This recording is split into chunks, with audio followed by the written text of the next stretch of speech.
Welcome back to The Negotiators, a production of Doha Debates and Foreign Policy. I'm your host, Jen Williams.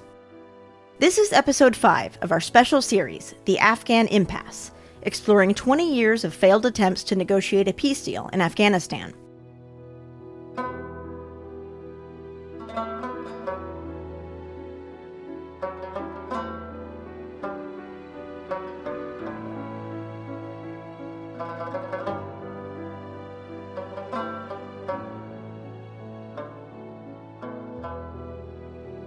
If you haven't started with episode 1, we recommend that you go back and do that now.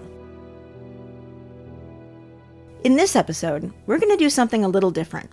We've heard from and about U.S. Envoy Zalmay Khalilzad a lot this season.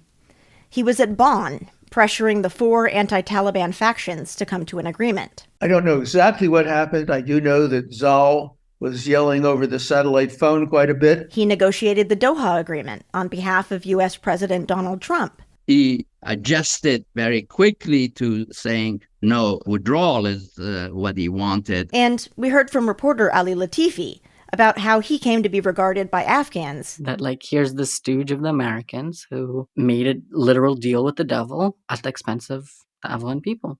Usually when a deal goes bad, the blame falls on the politicians. Often we don't even remember the names of the negotiators. But in the wake of the return of the Taliban, a lot of people have blamed Khalilzad. So now, we want to go back and try to understand what happened from his perspective. Zalmay Khalilzad agreed to sit down with reporter Andrew North for an extended interview. Here's The Afghan Impasse, Episode 5, The Envoy Speaks. I wanted to start by asking you to give us a bit more of your background, of how you got involved in this. Well, I got involved in Afghan policy in the 1980s. I had been an assistant professor at Columbia University. The Council on Foreign Relations gave a scholarship to young academics to go to government to experience how real-world policy making works. And I was placed in the Department of Defense because my subject was nuclear issues. And one day, the person that I worked for asked me to come and see him. And he said he just had a lunch with his counterpart in the Department of State. And he said, I traded you. One of the areas that I was asked to focus on is how to make life very difficult for the Soviets in Afghanistan. I worked on the political track of how to unite the various Mujahideen groups, and then how to make the military side more costly. So that's how it all started, quite accidentally. We've just held a very useful, and I might say brief, but also I'll add a very moving discussion with Chairman Yunus Khalis. Those efforts were on display at the White House back in the mid-1980s, when Khalilzad brought a delegation of Afghan Mujahideen commanders to meet President Ronald Reagan. I expressed our nation's continued strong support for the resistance. Khalilzad also had to act as the interpreter for the lead commander, Mohammed Yunus Khalis, because of a dearth of other U.S. officials who spoke Pashto. I have no doubt that the U.S. promises of support and commitment to the Afghan cause will be honored in the future as it has been in the past. Looking back, it's a kind of historical irony, isn't it, that Khalis, the man who was speaking in the room as part of the Mujahideen delegation, it was under him that Mullah Omar fought, and his faction was part of the group that in the end gave birth to the Taliban. Yeah, that's one of the paradoxes and forgotten elements of our encounter with Afghanistan dating back at least to the 1980s. When I saw the beginning of the signs that the Soviets were going to not be able to sustain what they were doing in Afghanistan, I became an advocate that we should engage the Russians, the Soviets, for a political arrangement for Afghanistan as they withdrew, because we had done what we did in part assuming that the Soviet would never leave, So we supported the most extreme elements because we believed they fought the hardest and they would fight the longest. And now it turns out that our assumption about the Soviets was wrong. And therefore, we need to think about a post-Soviet Afghanistan in a way we hadn't thought about it because we didn't think there would be a post-Soviet Afghanistan when we got into this. But that didn't go very far because Mr. Gates, who later on became the director of CIA and the Secretary of Defense many years later, argued saying that I'm falling to a trap of Soviet tricks because they're never going to leave. This is all, their indications are all deception. And in a sense, what happened in subsequent years, yes, we achieved, Afghanistan may have contributed to the disintegration of the Soviet Union, which ended the Cold War with us being victorious. But there was this piece of it that became a problem for us subsequently. And I think in the case of Afghanistan, I was looking at some photos showing women in the 70s and 80s in the Middle East, Afghanistan, Iran, Iraq, and then show them now. And in so many of them, it looks like they've gone back rather than forward. And in Iraq and Afghanistan, the policies that we pursue, the forces we strengthened, in a significant way contributed to the changes that were inconsistent with our values and arguably, at least after a certain period, with our interests as well. It was a frank admission from someone on the inside for many of these pivotal moments. One key moment came in December 2001, as the Taliban's defeat was almost sealed, and Khalilzad was part of the US delegation working with other governments to form an interim Afghan administration at a conference in Bonn, Germany. All the major Afghan factions were represented there, except the Taliban. Was it a mistake, I asked Khalilzad, not to have had them involved at the meeting? Yes, I think in retrospect, it would have been better to get the Taliban involved in negotiations or in deliberations about the future early on. Although when the Bonn negotiations started, there was still some fighting going on, and the Taliban had not reconciled to their fate yet that they were going to be defeated. What was perhaps a significant lost opportunity was the Taliban reaching out to the chairman of the interim authority, as he was called then, Karzai. That wasn't taken advantage of.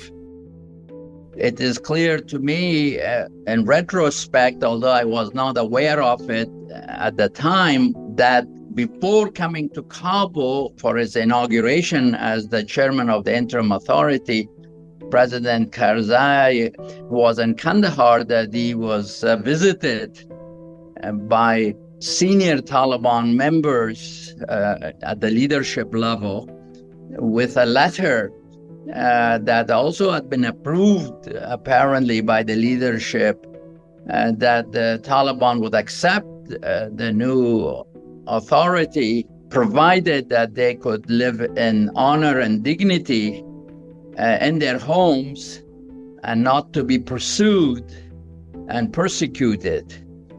I became aware of it several years later. President Karzai told me that, yes, that is true, that he had been approached and that he had told them to go and make a statement to that effect on the local radio and to turn over some vehicles and weapons that they controlled to the new authority. He reported that the Talibs did both. Is it perhaps unfair to blame President Karzai in this case for not fully taking up on this offer? Wasn't this ultimately because after 9/11 there was an assumption that there was going to be no deal with the Taliban? That's what President Karzai said, that he had heard loud and clear from former Secretary of Defense Don Rumsfeld that they were to be brought to justice and no deals. I think the anger and the feelings of the leadership of the United States at that time would have made it difficult to reconcile, if you like, with the Taliban, to give them amnesty for those actions or lack thereof. The Taliban, when I talked with them in Doha during some of the social get-togethers with them, my team and their team sitting together, I did raise this issue with them. They expressed great disappointment and anger even that offer had not been taken advantage of. More than the U.S., and at least in the conversations with me, they blamed President Karzai and the Northern Alliance figures. They believed it was more the Northern Alliance that influenced President Karzai or did not allow President Karzai to follow through. They thought that 20 years of war and all the loss of life on all sides of Afghanistan was due to that mistake, as they saw it, to that neglect by President Karzai. But once you were there in Kabul as the ambassador, were you thinking, are there opportunities now that we can explore to try and bring about a lasting peace? Because at that time, while you were there, was when the Taliban insurgency started to then take shape again. Yeah. I thought that the people of Afghanistan were supportive of the new opportunity. I was surprised by how much everywhere that I went at that time, there was demand for more U.S. presence rather than less. And so in the aftermath of the 2004 elections, which went relatively well, it had some challenges, but overall, given the number of Afghans who voted, President Karzai got elected. I thought this was the time to ask the Taliban to put down their arms and join in the process. But then, as you know, that actually in late 2004, I was approached to go as ambassador to Iraq. Today, I am pleased to announce the President's intention to nominate Ambassador Zalmay Khalilzad to be our next ambassador to Iraq. I left Afghanistan on a very positive note, and my own personal judgment, things look pretty good. The President and I have chosen Zal for this important job because he has a proven record of building consensus and achieving results in very tough situations. Well, if we now sort of jump forward, obviously there were various initiatives in the sort of the middle years, including the opening of the Taliban office in Qatar, which you were not, as you say, you were not directly involved in at that point. But then how did the Doha negotiations that you were appointed to lead, how did those come about? Well, officially, it came about when I got a phone call in 2018, June or July of 2018, from Secretary of State Mike Pompeo, if I would come and see him. We had a meeting, and he told me that the president wanted to get the forces out of Afghanistan to bring them home, that he had made a promise during the election to his constituents that these wars, like Afghanistan, as he called them, forever wars, must come to an end. They were costly, that we weren't succeeding in winning them, that the world had changed, priorities had changed, and he wanted to get them out safely, and that this required someone who could negotiate an exit, and that he had talked to the president, and the president and him would like me to consider doing this. It's very important that this be done. I took on the mission, obviously, and that's how it got launched. You're listening to the Afghan Impasse, a special 7-episode season of The Negotiators from Doha Debates and Foreign Policy. The US Special Envoy to Afghanistan has said that he hopes to cement a peace deal with Taliban insurgents by next April. Zalmay Khalilzad is on a visit to the Middle East in a bid to, quote, bring the Taliban to the negotiating table. The Afghan-born US diplomat was appointed last month to find ways to end the fighting. I'm sure you know this theory put forward by the scholar William Zartman, and he's talked about the need for a moment of ripeness in any negotiations when there's what he called a mutually hurting stalemate to be able to bring peace in any conflict. Were the conditions ripe at that point for a solution? The condition was right for an American agreement with the Talibs. But the conditions for Talibs and the Afghan government to agree, some people argued that the conditions were right because neither side could decisively defeat the other. Yes, it was a stalemate. I agreed with that, but it was a statement that was not stable. It was a dynamic statement that worked against the government, that whenever marginal changes happened, it wasn't working for the government. But how could you negotiate successfully when the Taliban realized all they needed to do was to look at President Trump's Twitter feed?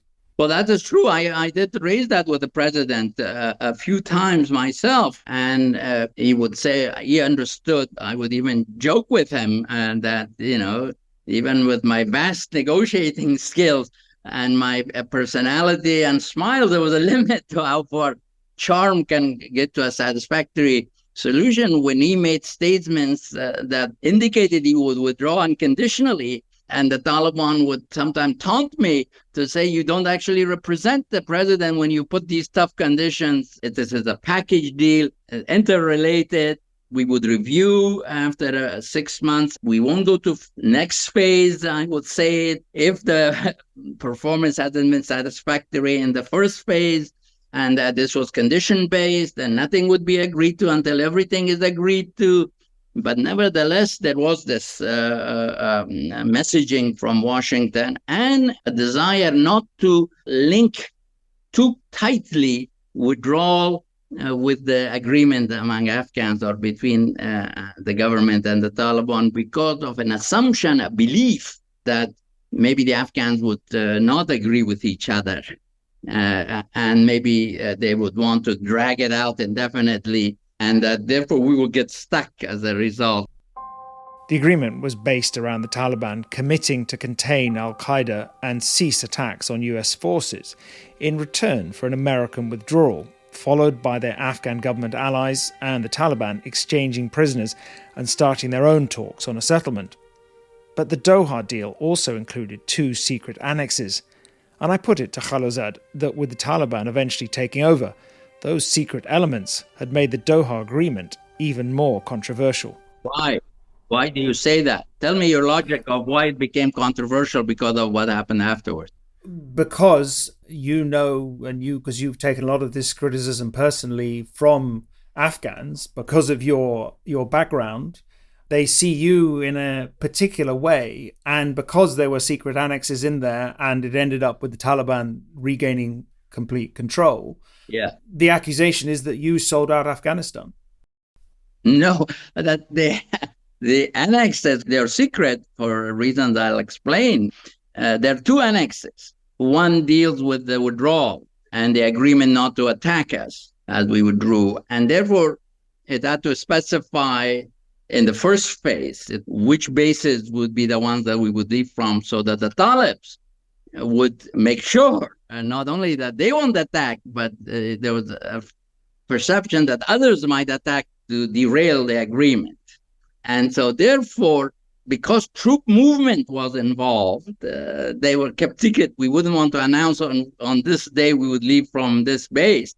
So that's one annex. Annex 2 deal only with terrorism issues, the commitments that the Talibs have made, some of which, for their reasons, they didn't want to have it public because they would be accused by Daesh and others of selling out to the Americans. There was nothing whatsoever on the future Afghan government or favors that the U.S. would do for the Talibs.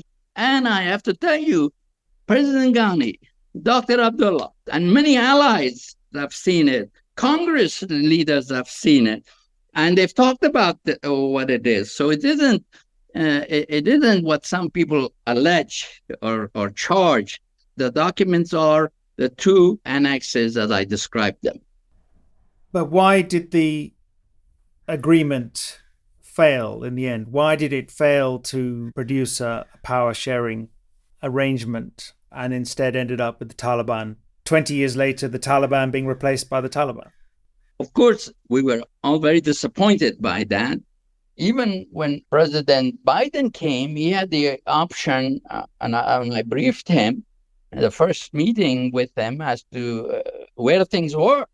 What are you inheriting, Mr. President, and what are your options? And the option was to abandon Doha. Say, no, I want to win. I don't want to leave before the job is done. As President Trump had done with the Iran nuclear deal.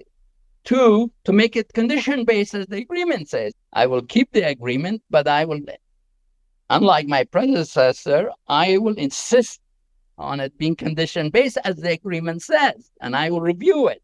Third is that you could do what it appeared the previous administration, the president, was interested in doing, just leave. Whether they adhere to the agreement or not, whether the other side delivers on its commitment. And myself and some others argued for a conditional-based approach, not surprisingly. But at the end, he too decided that sticking to conditionality on the political deal in particular introduces an element of uncertainty as to how long will that take. Whether the Afghans in any reasonable time frame could agree with each other, and therefore we would get stuck, and there would be a risk we go back to war against the Talibs. And if we did do that, that would mean perhaps that we would have to increase forces, and we will be back to where we were before the agreement.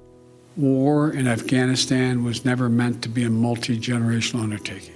When President Biden, on April the 14th, 2021, when he made that crucial announcement that it was basically going to be an unconditional withdrawal. And it's time to end the forever war. Were you, at that point, Afghanistan, were you not thinking, right, this is the signal. The Taliban are now going to move forward. It's an open door for them because the Americans are clearly going home regardless. Well, I mean, I had that sense earlier even. Then clearly I was part of the discussions, the briefings, the deliberations. So I knew that was coming long before it was announced. The president instructed me to ask for more time, to be added to the clock, 4 months, not to be attacked. The Taliban didn't attack us, but they said they couldn't say they agreed to add time to the calendar because that would not play well with their base of support. But they adhered to the same no attack on U.S. forces, which was the most important. But, I mean, we're focusing on negotiations here, but when you look back at this, do you feel that you had the rug pulled out from under you? Because when it came to negotiating power, key things happened that meant in the end that it didn't really matter what deal you came up with. And a critical moment of early July when Bagram Air Base was closed down, when the Americans pulled out in the middle of the night, right, that sent an absolutely critical signal. Right. People then finally really thought to themselves, right, if they've handed over Bagram, the Americans really are going. Yeah. At that point, you no longer had any cards on the table. Well, the key thing is where we have, I think, a difference of perspective is that many people, and this may be what President Ghani also thought, that we wouldn't withdraw unless there was something acceptable to him. And that was a miscalculation. The U.S. had decided to leave.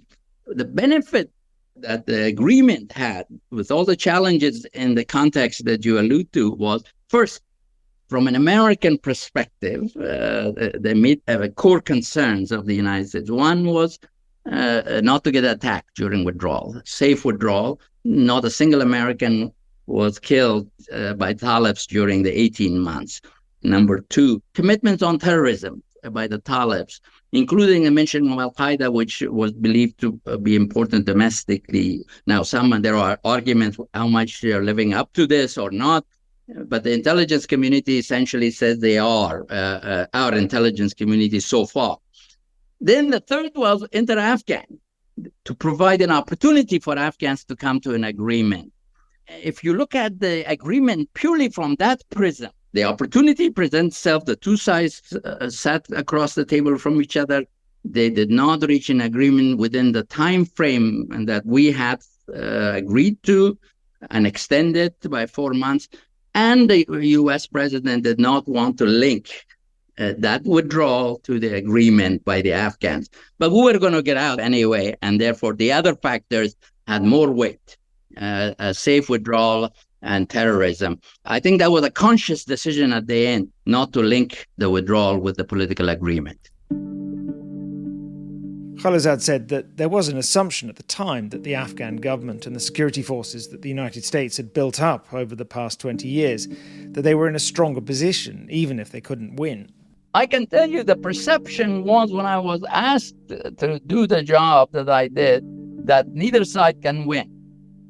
Both sides can produce, given the population they control, enough people, and if, especially on the government side, if it could pay salary, it could generate enough troops to keep fighting, and that the Afghan forces were getting stronger. This was the time, therefore, for a negotiated settlement.